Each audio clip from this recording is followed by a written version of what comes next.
मेंढ्या चोरी करणारी टोळी जेरबंद, 8 आरोपी ताब्यात, एलसीबी पथकाची कारवाई.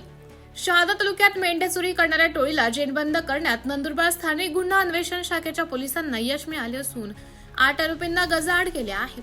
त्यांच्याकडून रोख रकमेसह 2 चारचाकी वाहने व 1 मोटरसायकल असा 10 लाखाचा मुद्देमाल जप्त करण्यात आला आहे. गुन्हा शाखेच्या पथकाने राजस्थान व मध्य प्रदेश येथून प्रत्येकी 4 आरोपींना अटक केली आहे. त्यात एका अल्पवयीन आरोपीचा समावेश असून अटक करण्यात आलेल्या आरोपींमध्ये चिंटू कालू वंजारा, लक्ष्मण मदन वंजारा, रावल कालू वंजारा, धर्मलाल बाबूलाव वंजारा, सोहम जिया वंजारा, अरबाज नूर मोहम्मद शेख मोहसिन उर्फ राजा हरुण शेख यांचा समावेश आहे. त्यांच्याकडून रोख रकमेसह 1 मोटरसायकल व 2 चारचाकी वाहने असा 10 लाखाचा ऐवज जप्त करण्यात आला आहे.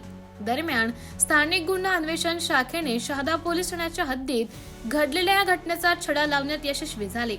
एमटीव्ही न्यूज साठी तालुका प्रतिनिधी संतोष आखडमल, शहादा.